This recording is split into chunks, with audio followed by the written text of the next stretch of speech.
So Abdullah did an experiment. You may have seen my experiment last year as well. We were collecting cans out of bins, bottles, etc., showing how easy it is to make coin in South Australia, recycling, going through the bins, etc. I don't recommend going through the city bins because there's not that much and they get cleaned out pretty quickly, but suburban bins, the yellow bins in the morning, really good. I mean, Abdullah's going good here and he's just showing you people just throw recycling into the landfill. That's how fucked up a society we are. We throw recyclables into landfill.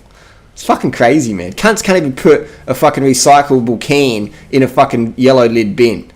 We're just chucking recyclables into landfill. That's why we have no fucking hope for the future.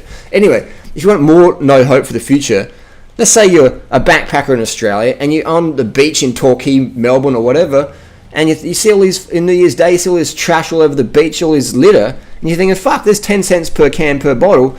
If I fill up my van or big bag and then travel to South Australia with it, I can cash in on that.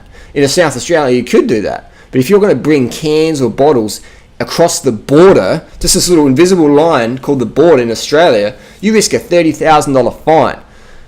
Here you go, look at that. It's an offence to claim a refund on beverage containers purchased outside of South Australia. Even though this Sunkist can might cost me $1 in Coles in South Australia or $1 in Coles in Victoria or whatever's.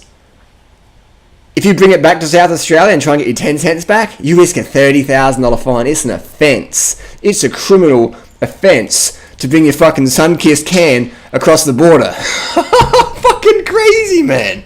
It is fucking insane. So if you bring in aluminium across the border and it says 10 cents on the back and you have intent to fucking recycle that motherfucker out of a collection depot and get your fucking 10 cents back, you risk going to fucking getting a $30,000 fine, motherfucker. Isn't it crazy, man? It is insane. That's why we have no hope for the planet. No fucking hope for the planet at all. Look at this fucking stupid laws we have, even in Australia, which is a pretty fucking progressive place, man. It's the first world problem I'm talking about right now, but that's why we have no hope, man. We can't even agree in Australia about recycling fucking cans. And South Australia leads Australia.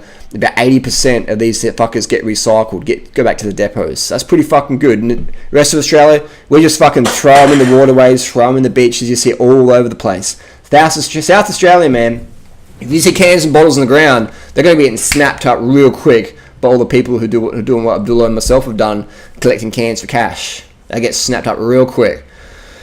It's a viable income for sure, $100 a day, pretty easy to get if you're willing to work for it in South Australia. So $500 a week, cash in your pocket, power meters coming in 2 weeks, fucking top shelf bikes coming in a couple of months. You can do it homeless in South Australia, set up camp, just go recycling all day, getting paid to train on your bike. You want to be a professional cyclist? Fuck going to Europe. Come to South Australia, put a fucking bobtail on the back of your bike, and fucking recycle the fuck out of those yellow bins. Done.